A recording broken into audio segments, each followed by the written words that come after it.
तो आज हम पढ़ेंगे संयुक्त राष्ट्र संघ।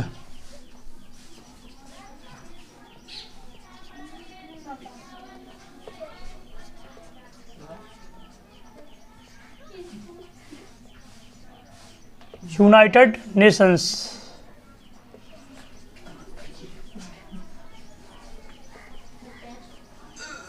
ऑर्गेनाइजेशन।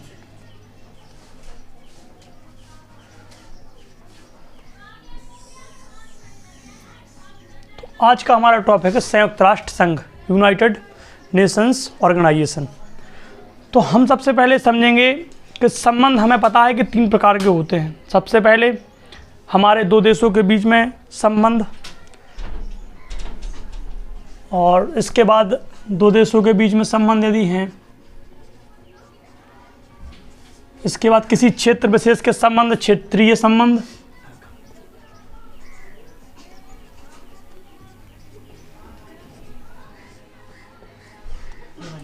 इसके बाद हमारा आता है वैश्विक संबंध। तो जब 2 देशों के बीच में आपसी संबंध होते हैं तो उसे हम केवल 2 देशों के संबंध के रूप में देख सकते हैं, एक पक्षीय वार्ता बोल सकते हैं। ठीक है, वहाँ पे कोई संगठन नहीं होता है। लेकिन जब एक क्षेत्र विशेष के, जैसे कि दक्षिण एशियाई संगठन सार्क है या आसियान है, ये जो संघ है या यूरोपीय संघ है, तो ये जो संघ हैं, ये संघ किसी क्षेत्र विशेष के संघ हैं, तो इन्हें हम क्या बोलेंगे? क्षेत्रीय संगठन। ठीक है, संघ। और जब कोई संगठन पूरे विश्व का निर्धारण करता है, पूरे विश्व का समावेश करते हुए कुछ नियम और कुछ नियमावली बनाता है, तो ऐसे ऑर्गेनाइजेशंस को हम क्या बोलते हैं? वैश्विक। ठीक है, तो ये जो हमारा संयुक्त राष्ट्र संघ है, यूनाइटेड नेशन ऑर्गेनाइजेशन, ये ऑर्गेनाइजेशन पूरे विश्व की ऑर्गेनाइजेशन है। इसमें पूरे विश्व के लगभग 193 देश ऐड हैं। ठीक है, तो लगभग ये पूरे विश्व के सभी देशों का समावेशन है। इसमें पूरे देश के लगभग सभी देश आते हैं। अब हमें ये समझना है कि संयुक्त राष्ट्र संघ क्यों बनाई गई। संयुक्त राष्ट्र संघ इसलिए बनाई गई कि जो विश्व के सभी देश हैं वहाँ पर शांतिपूर्ण भावना, आर्थिक विकास और जो भी विवाद होते हैं उन विवादों का निपटारा शांतिपूर्ण तरीके से किया जा सके। इन लक्ष्यों को साधते हुए संयुक्त राष्ट्र संघ का निर्माण किया गया। अब हमें संयुक्त राष्ट्र संघ के निर्माण के साथ साथ हमें ये देखना है कि संयुक्त राष्ट्र संघ का भारत पर क्या इफेक्ट पड़ता है, भारत की संयुक्त राष्ट्र संघ में क्या स्थिति है। तो संयुक्त राष्ट्र संघ में भारत आज एक अस्थायी देश के रूप में है, और अस्थायी देश इसके अंदर कितने हैं? 10, और स्थायी कितने हैं? 5। ये काय के देश हैं? सुरक्षा परिषद के 15 देश हैं, जिनमें 10 अस्थायी हैं और 5 स्थायी हैं। तो भारत क्या है? अपना अस्थायी देश है, और 5 क्या हैं? स्थायी देश। 5 स्थायी देश कौन कौन से हैं? रूस, अमेरिका, ब्रिटेन, चीन, फ्रांस। ये 5 देश। इन सभी 5 देशों के पास, ये जो 5 देश हैं, इनके पास वीटो शक्ति है। ये चाहें तो किसी भी प्रस्ताव पर रोक लगा सकते हैं या उसे आगे कंटिन्यू कर सकते हैं। तो और इनमें हमारी स्थिति अस्थायी स्थिति है। तो हमारी मांग सदैव से रही है कि हमें स्थायी देश का दर्जा दिया जाए, क्योंकि यदि हमें स्थायी देश का दर्जा मिलता है तो हम वीटो शक्ति प्राप्त कर लेंगे, और हम यदि वीटो शक्ति प्राप्त कर लेते हैं तो जिन मुद्दों पर विवाद बना रहता है उन मुद्दों का निपटारा हम आसानी से कर सकते हैं। जहां पाकिस्तान कश्मीर विवाद को यूनाइटेड नेशन ऑर्गेनाइजेशन में ले जाता है, तो वहां चीन के सपोर्ट के कारण भारत का पलड़ा थोड़ा कम, झुकाव में कम रहता है, और उसका झुकाव पाकिस्तान की तरफ ज़्यादा रहता है, क्योंकि वहाँ पर पाकिस्तान का मित्र चीन उसका सपोर्ट करता है, और वह एक स्थायी देश है। ठीक है, तो हमें समझना था। तो अब हम देखेंगे संयुक्त राष्ट्र संघ के उद्देश्य और लक्ष्य। तो सबसे पहला इसका उद्देश्य लक्ष्य है युद्ध एवं विवादों का समाधान।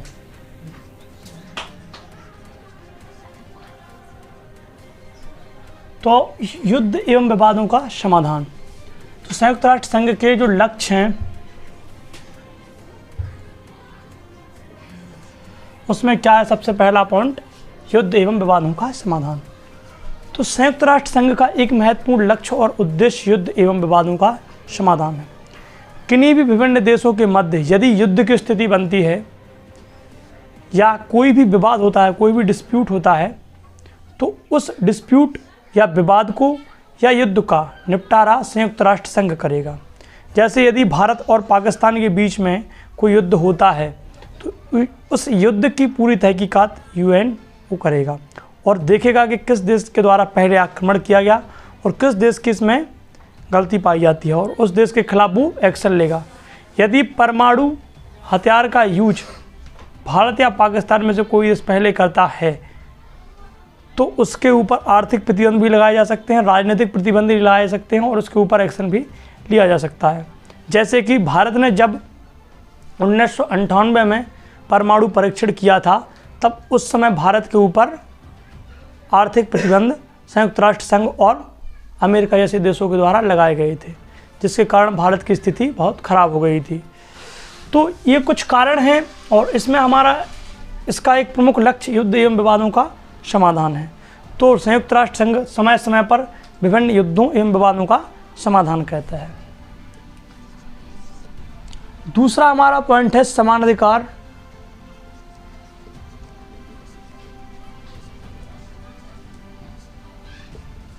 एवं आत्मनिर्णय।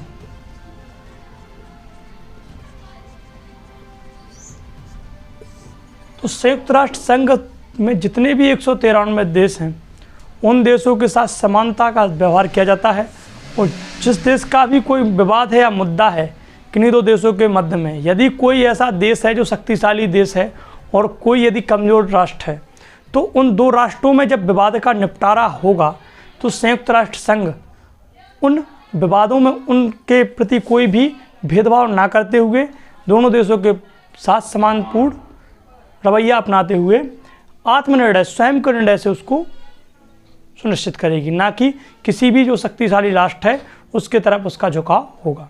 ठीक है। इसके बाद हमारा तीसरा पॉइंट है विभिन्न समस्याओं का समाधान।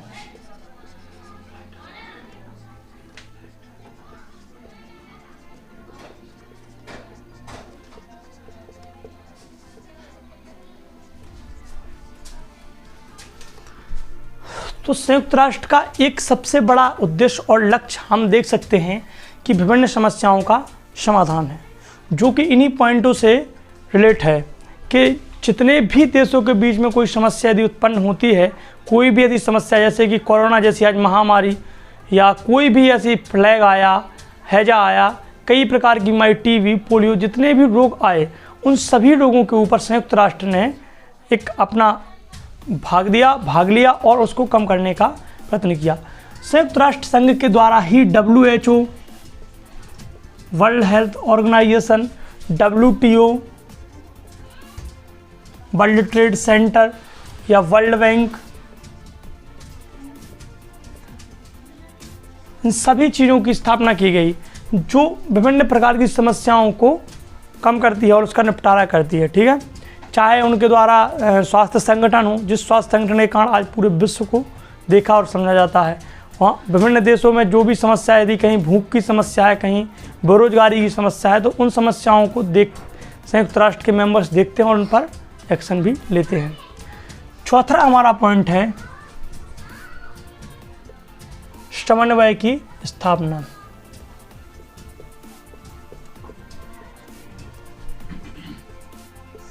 संयुक्त राष्ट्र संघ का एक बहुत बड़ा लक्ष्य समन्वय की स्थापना भी है। संयुक्त राष्ट्र संघ जो भी विभिन्न देश हैं उन देशों के बीच में समन्वय की स्थापना करता है। जैसे कि यदि भारत है और पाकिस्तान है या भारत या बांग्लादेश है, यदि इनके बीच में विवाद होता है या चीन और रूस है या किन्हीं भी दो देशों के बीच में यदि विवाद होता है तो उन देशों के बीच में समन्वय की स्थापना संयुक्त राष्ट्र संघ करता है। दोनों देशों के बीच में संबंधों में सुधार लाने के लिए प्रयासरत होता है और जो भी विवाद हो उसको एक वैश्विक मंच पर हल करने का प्रयास करता है। तो संयुक्त राष्ट्र संघ पूरे विश्व के लिए एक बहुत बड़ा संगठन है और इसके महत्वपूर्ण लक्ष्य उद्देश्य भी हैं। तो ये थे इसके लक्ष्य और उद्देश्य।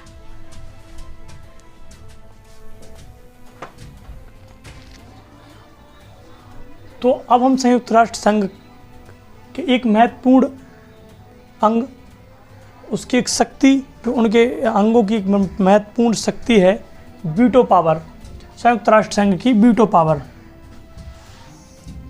उसको हम समझेंगे। तो संयुक्त राष्ट्र संघ के द्वारा, संयुक्त राष्ट्र संघ में एक स्थायी सुरक्षा परिषद है। क्या है? एक सुरक्षा परिषद है। उस सुरक्षा परिषद के अंदर 5 स्थायी प्लस 10 अस्थायी सदस्य हैं।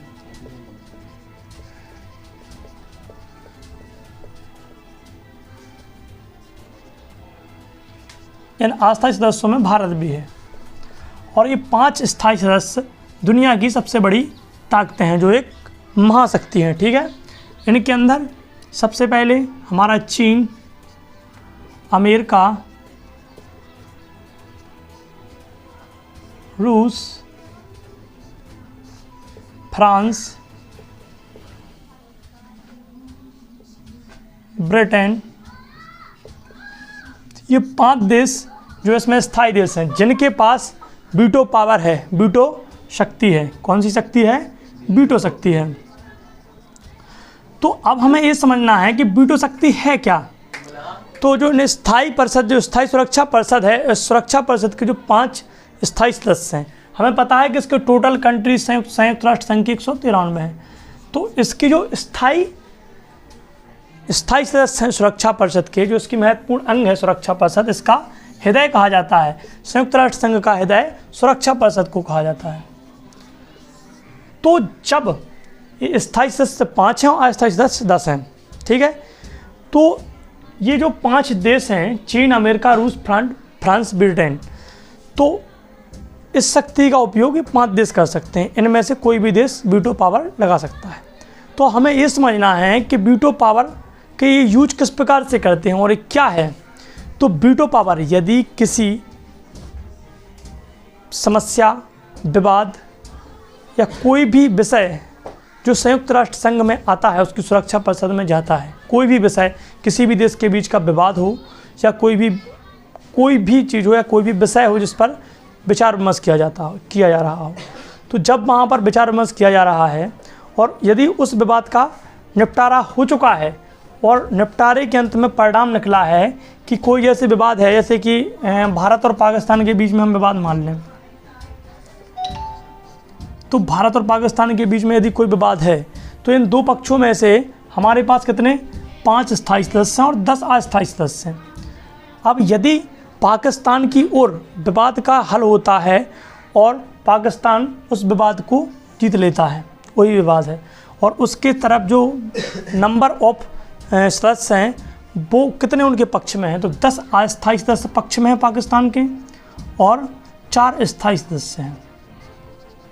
ठीक है, यदि 10 अस्थायी सदस्य और 4 स्थायी सदस्य यदि पाकिस्तान की तरफ होते हैं और विवाद का समाधान हो जाता है और इसका विजेता पाकिस्तान को घोषित कर दिया जाता है उस विवाद का, ठीक है, जो भी विवाद है, तब यदि कोई एक 5वां देश, जैसे 4 देश तो हो गए इसमें स्थायी देश, यदि 5 देश, मान लो कि इसमें 4 देश हमारे आ गए, चीन, रूस, फ्रांस, ब्रिटेन,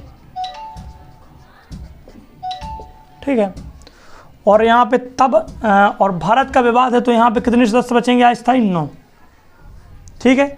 तो यदि ये देश पाकिस्तान का पक्ष कर देते हैं, विवाद का समाधान हो जाता है। फिर भी यदि अमेरिका चाहे, कौन? अमेरिका, इन 5 देशों में से कोई भी देश यदि अमेरिका चाहे तो यहाँ पे अपनी वीटो पावर का उपयोग करके इस विवाद पर रोक लगा सकता है और इस विवाद का पूरा सिस्टम वहीं समाप्त हो जाएगा, ठीक है। तो यहाँ पे क्या हो जाएगा कि जो फैसला पाकिस्तान की तरफ दे दिया गया था यदि कोई भी एक स्थायी सदस्य इस पर रोक लगा देता है तो विवाद जस के तस रह जाएगा, उसका विवाद का फैसला नहीं माना जाएगा। तो ये वीटो पावर है। इसका उपयोग हमने समय समय पर देखा है कि 1999 में जब विश्व व्यापार संगठन के समय भी हमने इसका उपयोग देखा था, जहां अमेरिका अपने रवैये से उसको अपने और सभी सदस्यों को मोड़कर कार्य कर रहा था। वहां पर हमने इसका देखा था कि वीटो शक्ति किस प्रकार लगती है। तो हम ये देख सकते हैं कि वीटो शक्ति इस प्रकार से लगती है। कोई भी एक जो 5 स्थायी सदस्यों वाला देश है, कोई भी इनमें से देश यदि किसी भी विवाद पर या समस्या पर या किसी विषय पर रोक लगा देता है तो वहाँ पे उस विषय विवाद या समस्या पर रोक लग जाती है। तो ये हमारी वीटो पावर है जो उन 5 देशों के पास है, और भारत स्थायी सदस्य में जुड़ने की आज मांग कर रहा है, और यदि वह भी इसमें जुड़ जाता है तो उसके पास भी वीटो पावर हो जाएगी। ठीक है।